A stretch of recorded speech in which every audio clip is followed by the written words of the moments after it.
We got a lot of news to discuss on your Golden State Warriors, and not a lot of it is good. What's going on, Dub Nation? You're watching Warriors Today by Chat Sports. I am your host, Tyler Smith, and we have the latest on Jonathan Kuminga, who has missed the last 5 games, and Anthony Melton, who is still rehabbing from a torn ACL, as well as another player who left the game against the Portland Trailblazers and did not return. On the back half of today's show, we'll talk about that Blazer game and really what's gone wrong and what continues to go wrong for your Golden State Warriors. First, though, let's hop into this D'Anthony Melton injury update here, dropped by the folks over at the Warriors PR team. Warriors guard D'Anthony Melton, who underwent surgery to repair a torn ACL on December 4th, 2024, continues to make good progress with his rehabilitation. He has intensified his workouts in recent weeks, participating in practice and scrimmages with the Santa Cruz Warriors on multiple occasions. He will continue to be integrated in full practice and various scrimmages with the Warriors. He will be reevaluated in 10 days. This came out on November 19th, so looking like the end of the month here and a potential early December start and target date for D'Anthony Melton. The Dubs absolutely need a skill set out there. It's long loomed that early December has been a target date for D'Anthony Melton to return, and it could not come soon enough. The Warriors need his capable ball handling, capable shot making. I mean, overall, just calming presence with the ball in his hands. That's what we saw for the first 15 games of the Warriors season. The best lineups included D'Anthony Melton, and if he can stay healthy, I think that's going to continue to be the case. He's a two-way player, can handle the rock, can shoot the outside shot. I love D'Anthony Melton, and hopefully he's able to make a big-time impact when he gets out there on the court for your Golden State Warriors. We'll get to the Jonathan Kuminga update in just a moment, but first, make sure you are subscribed to the channel. This is why you subscribe. When we hear Warriors news, what you're going to get is Warriors videos. And how much does it cost? Absolutely nothing. 100% free Warriors content all the time here at Warriors Today by Chat Sports. We also go live for Warriors games left and right, so make sure you are subscribed and turn your notifications on so you know exactly when we do go live or post a video here at Warriors Today. Alrighty, man, let's talk about this Jonathan Kuminga update. He has missed the last 5 games with knee tendonitis. People have been speculating that it's jumper's knee, for those of you who are familiar with that, but not good stuff here. Tendon injuries aren't great for 23-year-old players who, use a lot of athleticism and jumping off the ground, using those knees a whole heck of a lot to make their money in this NBA. So he's missed the last 5 games. Warriors have been taking their time. They were on a road trip. He was a part of that road trip, was dealing with trainers, but hasn't really gotten a ton of on-court work with the Dubs here. And recently, he was moved to the bench by Steve Kerr after the Dubs started to lose a couple games. He wasn't playing great. The turnovers were up, and he was kind of getting back to his old ways of Jonathan Kuminga, tunnel vision basketball. But he is on the sideline now, and I'm not going to lie to you guys. The Warriors definitely need this guy back. Steve Kerr said this about Jonathan Kuminga and his looming return. He said, "I don't think he has scrimmage, so he's down there right now in the weight room. He'll get a good session on the court today. Tomorrow we'll be off, and then we'll practice Sunday. So the hope is that he'll practice Sunday, and we'll see what he's doing after the scrimmage on Sunday." So looking like it could be a Monday return here for the Golden State Warriors against the Utah Jazz. And, they absolutely need him back out there on the court. We saw against the Trailblazers, they just needed another big wing who could at least be a potential body to be in front of these Portland Trailblazer drivers as the Warriors got blown by time and time again in this Trailblazers game. So the Warriors not only need him for that, but they also need him for offense as well.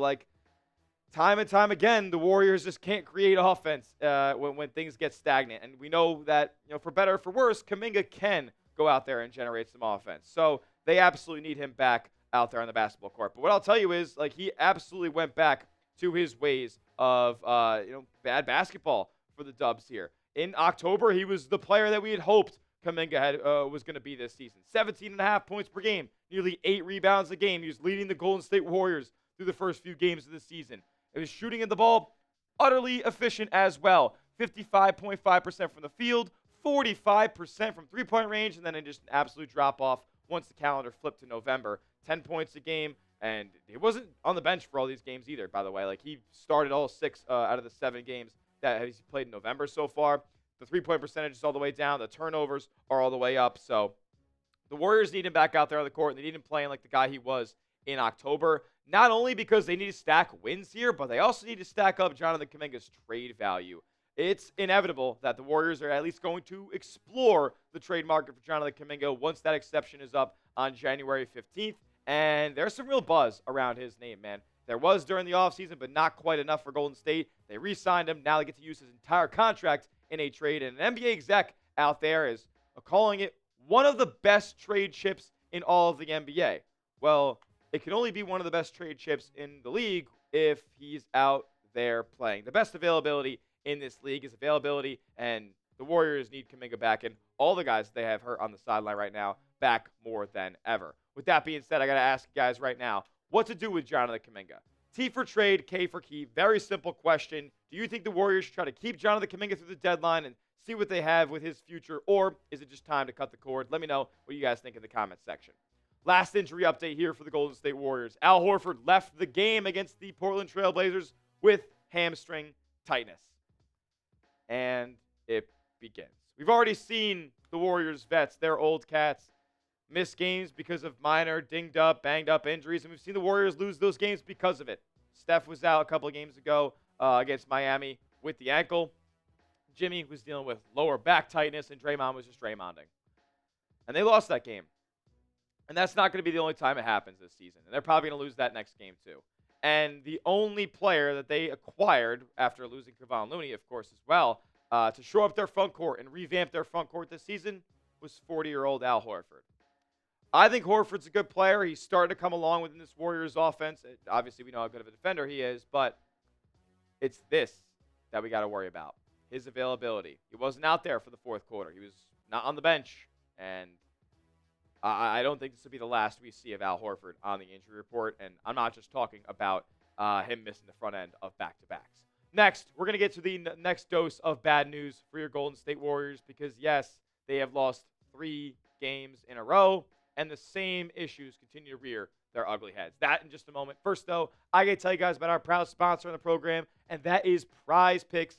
You and I make decisions every single day, but on Prize Picks, being right can get you paid, and it can get you up to 2,000 times your money watching your Golden State Warriors this basketball season because it's the best daily fantasy sports app in the game. You just pick more or less on 2 to 6 players and their projected stats, and you watch the winnings roll in. It takes less than 60 seconds to create a lineup, and I know there's a bunch of apps out there just like Prize Picks, but they're the best in the game because they offer the best features, yes, like stacks. So if you want to take multiple stat projections from the same player and put in the same lineup, like Jimmy Butler steals, Jimmy Butler free throws made, Jimmy Butler rebounds, you can do it all in the same lineup only on Prize Picks. It's also becoming a social event as well where you can follow other creators, follow your friends, follow celebrities, even follow me and copy all their picks into your own lineups using the brand new feed tab. It's the best in the game. Trust me, I've been a customer longer than even a sponsor here at Chat Sports, and they're always hooking new users up with the best deals. New users, if you use our promo code CLNS, you can see in the bottom right of your screen, will get $50 instantly in lineups after you play your first $5 lineup. So download the Prize Picks app today. Use that code CLNS for $50 instantly in lineups after you play your first $5 lineup. Prize Picks. It's good to be right, and all that information is clickable down in the comment section and description of today's video. All right. The Warriors lost this game for a multitude of reasons. 127-123. So you let up 127 to a Trailblazers team that didn't have Drew Holiday, didn't have Shaedon Sharpe, didn't have Scoot Henderson. And when the Warriors play G League talent, they're going to lose basketball games. Time and time again, we've seen it over and over. When teams are missing their better players, Golden State just doesn't get up for the game. And they didn't again in this one. Portland wanted it more than Golden State. What's that number there? Oh, yeah, 21 offensive rebounds. Let me get the actual second chance points number as well in this game because it was every single time. It felt like every bucket was on a second chance by Portland. In this one, second chance points for the Blazers. They ended up having a whopping 28 second chance points. So in a game you lose by 4, you allow 28 second chance points. You allow 17 points off turnovers. That is 45 unwarranted points that you just give away right to the Trailblazers. And when the Warriors have a roster like they have, you just can't afford that. This Warriors roster continues to look dog shit, to be quite honest with you guys. It looks like a bad roster construction by this front office, by Joe Lacob, because we know how big of a hand that he's had in the roster construction, and it just continues to be a disservice to Wardell, Steph, and Curry. The Warriors don't have enough players that can dribble. The Warriors don't have enough players that can score on their own. Obviously, Steph's out there to dry. I mean, another 38-point performance. The guy was just begging for somebody to help him out there, and not a lot of guys answered the call. Steph's averaging like 45 points over the last 5 games. Can somebody help him? Please. I'm begging. Brandon Podziemski did his job tonight, man. Tip of the cap. Tip of the cap to Pods in this one. He was efficient. He was confident. He was moving the basketball. He wasn't turning it over as much as some others did. Hats off to Pods. But again, like, this doesn't happen at a consistent enough rate to where Golden State can feel confident in their third scoring option. And they don't really have a third scoring option. Jimmy Butler is obviously their second option on this roster. He played solid in this one. He had 20 points of his own, 8 rebounds, 6 offensive, 5 assists, no turnovers for Jimmy here, but wasn't efficient from the field, and he doesn't present a three-point threat as well. So when you turn to the third option for the Warriors, you just don't get enough from Brandon Podziemski on a game-by-game basis. And when you don't get it from Brandon Podziemski, you might get it from Moses Moody. But when you do get it from Brandon Podziemski, you're not going to get it from Moody tonight. He actually offensively was really efficient, but he was getting torched defensively. So just a bad game overall for Moses Moody. I believe he was a team low -14 in this game in the plus-minus category. So bad stuff there for him. He was a -15 overall, and there wasn't another Warrior that was a minus double-digit player. As a matter of fact, the next closest Warrior in plus-minus was Al Horford at a -5. So a really bad showing, especially on the defensive end for Moses Moody here. And the Warriors got torched by another guard who hasn't been playing in the NBA for too long and probably will play in the G League at some point this year. Caleb Love.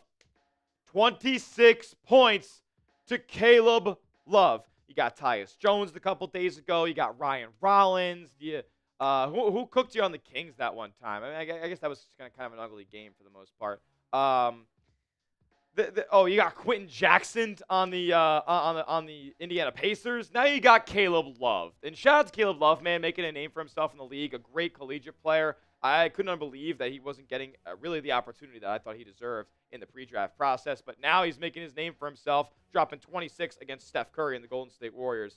You got Caleb Love tonight. That's just so bad. And then another matchup nightmare for the Golden State Warriors. Again, just pointing out the blatant roster misconstruction here when you get Donovan Clingan throwing 22 and 10 up at you. Like, it's just a mini Zubac. It's actually a better Zubac because he's actually like a more athletic lob threat. Has a little bit of a three ball as well. He took his first three, missed them all, but had the confidence enough to take another one and hit it. Like, can the Warriors get a Donovan Clingan? How nice would it be if the Warriors got a Donovan Clingan? No, they have Quentin Post who can't jump off the ground, and if he's not hitting threes, he's just not valuable. That's what Quentin Post was once again today.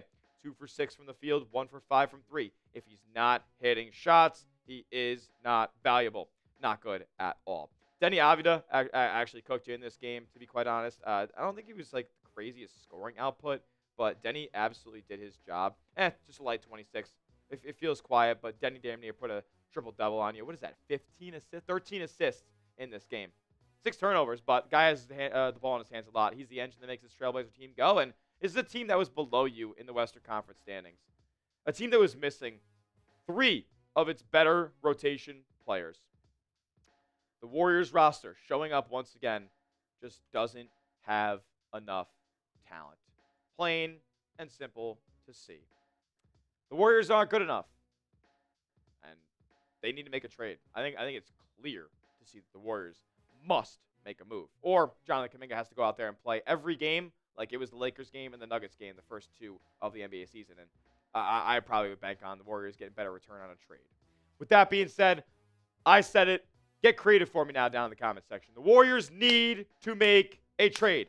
Comment down below a player that they should trade for. Whether it's somebody that should be involved in a Jonathan Kuminga trade or it's somebody that we're just shipping off Buddy Hield for. Let me know who that name is down in the comment section. Make sure you're subscribed to the channel. YouTube.com/WarriorsTV for the latest and greatest on your Dubs all season long. We'll see you guys in the next video. And as always, let's go Dubs.